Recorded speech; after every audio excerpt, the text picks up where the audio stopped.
the Catholic Church, which is going through a number of problems. And why don't we start there, Dr. G? Because the Catholic Church botched another one, by and large, with these Covington boys who were smeared. It was clearly a smear, and the church was right in there piling on top of them with partial information. The same church that needs years and years and years to condemn abuse in their own ranks. This makes it very difficult for folks like you and me who are believers who want the church to succeed, and they keep stepping on themselves. Yeah, I think as a Catholic, I think the whole Covington incident is truly a strategic event. It's not just another incidence of fake news. I think in terms of what it means for conservatives in general is maybe a watershed. The enormity of what occurred and how conservatives reacted. Forget about the left, but how some conservatives reacted is really a watershed for many of us. But perhaps the most despicable aspect of it all is how the Catholic school, the Covington school, and the Covington diocese responded to it, condemning the boys like everybody else and piling on, as you said, is absolutely appalling. Now I understand they've kind of slightly backtracked since then in the last 48 hours. But again, I'm not making excuses. But there is a analogy that this is where if you are in a domestic partnership or a marriage, perhaps, and if you have a reaction that's a bad reaction, you can immediately say, "Oh, I apologize, I'm sorry," but it still does some damage when your knee jerk is the wrong attitude. This is in our personal life. If you have a friend or a coworker and your instinct is to snap at them when they make a mistake, as opposed to being understanding and waiting for full information, you still look bad, even if you apologize immediately after. And not only that, I wrote a piece for American Greatness about what the lessons are from the Covington incident, and I focused on the fake conservatives and their pile-on, and what I said about them can go for the diocese in Covington as well. Sure. Okay, I get it, S.E. Cup. I get it that you apologized after saying that these kids were racists, were bigots, were surrounding and intimidating these Native Americans. But how does your apology take back the fact that what you did, in some way, undeniably, added to the atmosphere in which these young boys and their families received death threats? You can't. Your apology doesn't undo that. It added to that environment whereby the school on Monday was closed for security reasons. That's so right. It's great. Thanks for your apology. So what? Who cares? That's right. And again, at the end of the day, that's the thing that you cannot undo. Yes, and we also know that it's part of a general culture in the media, and that's the problem with it. If it was a one-off mistake, but the folks who I think have earned the reputation, and by the way, I'm a fan of American Greatness, by the way. Good to see you popping up over there, Dr. G. Those of you who have credibility here, maybe you get an apology. I know Scott Adams, the Dilbert creator, who is beloved by the Trump universe. He got it wrong, immediately apologized. People have kind of given him, I think, a bit of a pass because he doesn't get these wrong. But National Review gets this stuff wrong all the time. S.E. Cup gets this stuff wrong all the time. Yeah. The CNNs of the world get this stuff wrong all the time. That's why I think it's a little bit of the standard applies. You have a bank account when it comes to credibility, and if you've already squandered it the way National Review has in so many other instances where they've rushed to virtue signal at the expense of truth, the people remember it. But I don't want to belabor this one, Dr. G, because there's other topics that I want to talk to you about. But it's a really important. A really important topic. I mean, this is the whole culture war in one petri dish incident, and it's not just that these people are virtue signaling; they actually wish to please the left. That's the real motivation. These fake conservatives, they wish to have. This is like the establishment GOP and their attitude. to the New York Times and CNN. They want their approval. So this is everything we need to know about the culture war in one, 4-minute video. That's exactly right. That's exactly right. Okay, so we did clear a couple of phone lines to specifically talk to Dr. G. If I can get through my list of one or two more items, then we will go to those. Yeah. But I have to ask you about your thoughts on, first of all, Venezuela. I feel like we're in the middle of history here. The sad news is that there is only socialism down there. It's just different types of socialists. But the United States government is now recognizing Juan Guaido as the president, not Nicolas Maduro, the dictator. Guaido is actually democratically elected, unlike Maduro, who is a purely dictatorial. I think this is a big development. And I'm going to go a step further, Dr. G, and say, I don't think this stuff would happen if not for this populist, nationalist, anti-leftist energy that really started with Brexit, but it was really catapulted by folks like President Trump. Give me your perspective on all of this.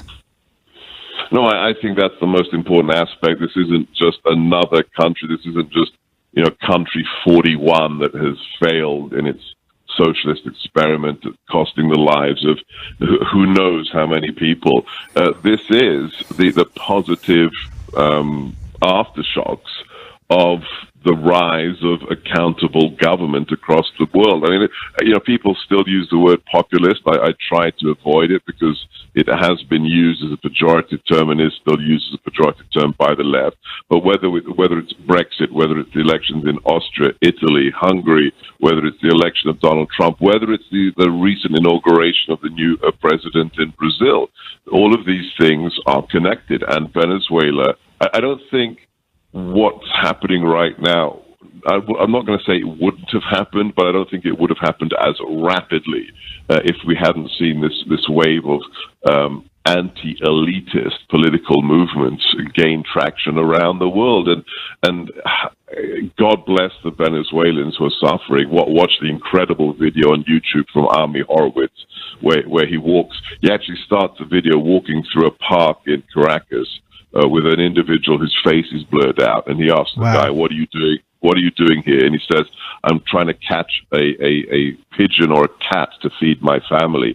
That's AOC's, that's Ocasio-Cortez's dream. That's what we're seeing collapse now in Venezuela. But I agree, it would not have happened as rapidly if it weren't for the rise of accountable government around the world, or the demand for accountable. The demand, yes, that is right, and I love that aspect as much as any aspect. So, do you think this will be prolonged, Dr. G? This has got to go on for a while. Do you think that you'll see outright civil war? Do you have a sense of where this is going to go?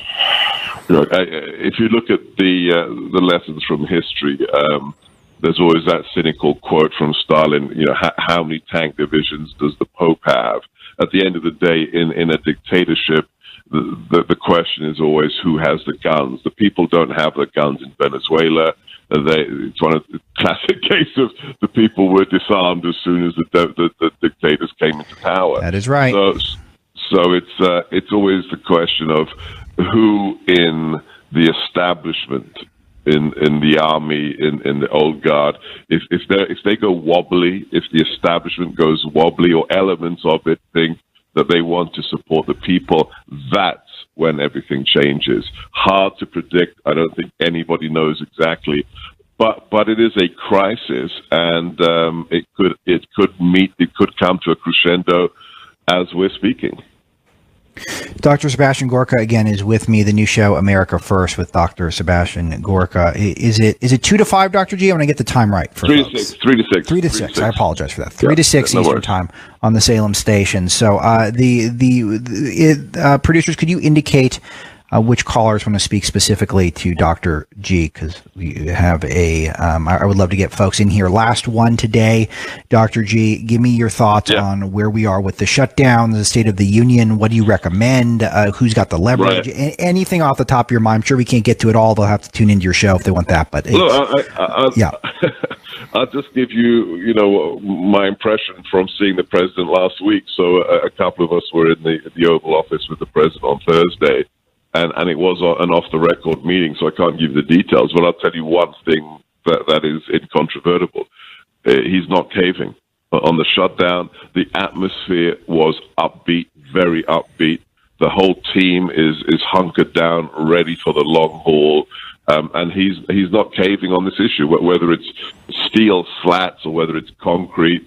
That wall will be funded, and we are in day 34, and that should tell the base, it should tell the hobbits, it should tell everybody just how serious this man is and how he's not going to cave. And I think there will be. It may not be called the State of the Union, but there will be an address from a very, very interesting location held very soon by the president. So here's my question, and I know that you are a sort of unofficial Trump surrogate, so I'm not trying to get you into any trouble, Dr. G, but I get to be a little more. I get to be very free with my analysis. I thought the president just handed Nancy Pelosi a very small but a victory by saying at the start of the day the address is going to be on time and on location, when it's not up to him if the address is going to be on time or on location. And she just said, no, it's not. And then he had to backtrack. That's not Donald Trump. That is. He doesn't set people up for slam dunks like that. And that was very surprising to me. And it makes me a little concerned about whoever's running his shop right now. Yeah, but ask yourself one question right now. Even if that's the appearance it gives temporarily or gave you yesterday, who do you think, in the eyes of the non-MAGA, just the people who are undecided, who do you think came out looking worse yesterday? So forget us. Forget the president's supporters. I think if you're not a hardcore Trumpian, if you're sitting on the fence, I think Nancy came out worse. The idea that the president can travel in safety to a war zone during a shutdown, and she has denied the president access to the people's chamber for security reasons. There's only one person who ends up looking bad in that, and it's not the president. So if you want to be really Machiavellian, it was a deliciously smart move yesterday.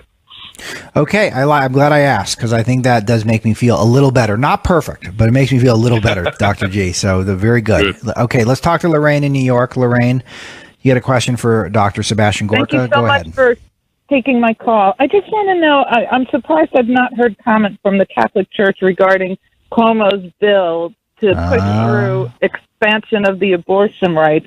Not only did he go further than Roe v. Wade, pretty much calling abortion a fundamental right, he allows it up to birth, and it's done by non-doctors, which Roe v. Wade did not allow.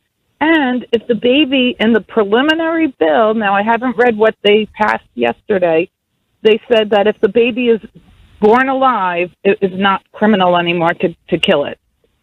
And I was just wondering, where's the, even the boys, all we heard is the boy was smiling. We didn't hear they were there for a pro-life march. What I'm saying now could be criminalized in the future under Cuomo's bill, because it's a fundamental right. And if you speak against someone's fundamental right, there could be implications. Yeah, and Lorraine, hang with me. Dr. G, let me set up some of the facts quickly, and then you can respond to Lorraine. So some of the stuff that's in the bill. So first of all, it allows for non-doctors to perform abortions. It says non-surgical abortions, but I don't know what that means beyond giving some sort of a abortion drug. But non-doctors can perform the abortions. Abortions that occur over 20 weeks, there used to be a requirement that a second doctor was present in case the baby is born during the abortion to take care of the baby, because it used to be that it is still the case, I believe. I mean, you can't then murder the baby once the baby is out of the womb. But what you can do, out of the woman, I mean, I guess you could be out of the womb partially.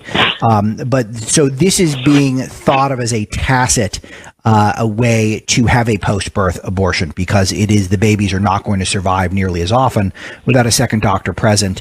And by the way, those of you who listened to yesterday's show where we talked about this in a lot of detail, I did run by with some of the doctors in my life. It is a very complex procedure when the further along the fetus develops. So it is not a small task to start turning over some of these. I know it's non-surgical, but we know we're on a slippery slope to non-doctors. It's just sickening to me. But Dr. G, your response to Lorraine? Well, it's more complicated because you're murdering a viable child. I mean, if you're in the third trimester, if you look at what we've seen in the developments in medical technology, you're actually murdering a child at that point. It turns the stomach. I don't know what the Catholic Church is going to say. I'm not, going to put words in their mouth, but just play the audio. I don't know if you've played the audio. Play the audio of the New York State Senate after the bill was passed that permits infanticide right up to the point of birth and potentially after the point of birth. And listen to the cheering. And if anybody out there, I don't care who you voted for, if anybody doubts that the left has been taken over by a truly radical clique of extremists, and that we are in a culture war in which one side truly believes in the culture of death, if you have any question in your mind, listen to that audio. I'll use it on my show today as well, of people cheering at the option to kill a child. It will wipe any doubt from your mind.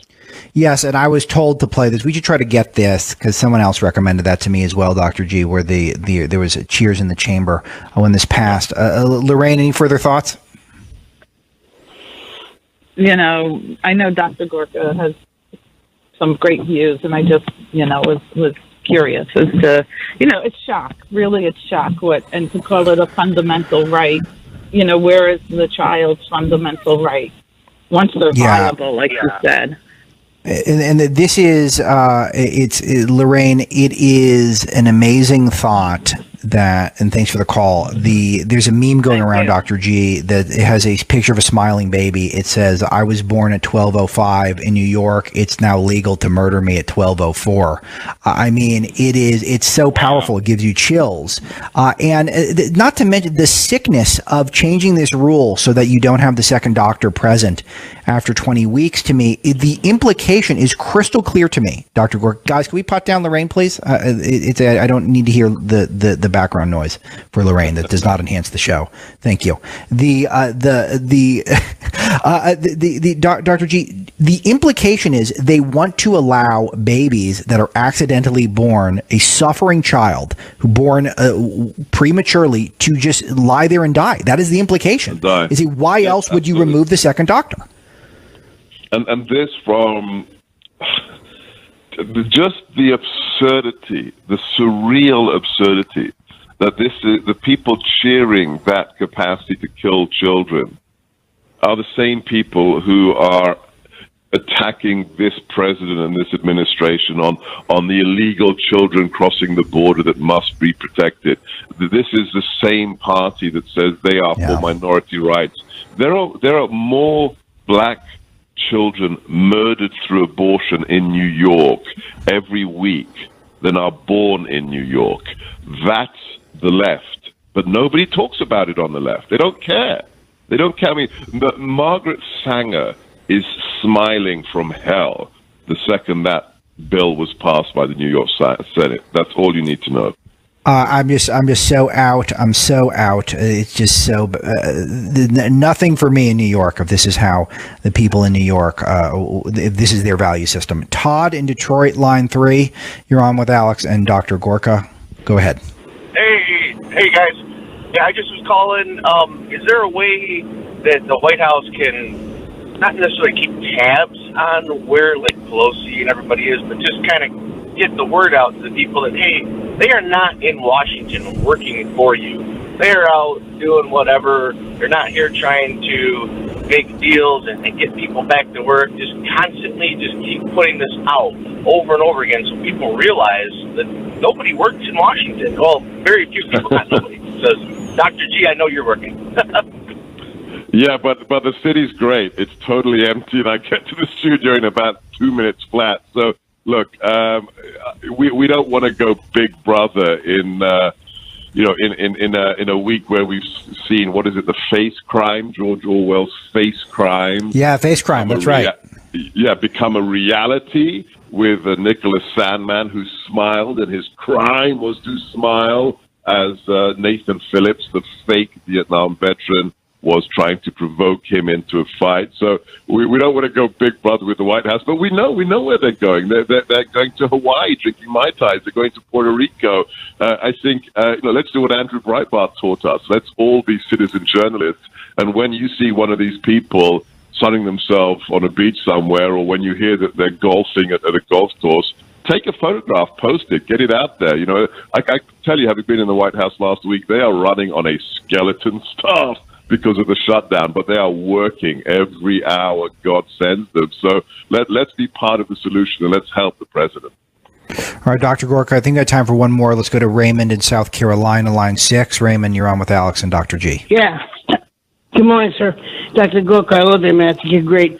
I was just thinking that it might be better for the President Trump not to give the State of the Union in front of Congress anyway, because of their mentality of disrespect. And I mean, they'll make that Joe Wilson thing seem like a joke. I mean, it's incredible.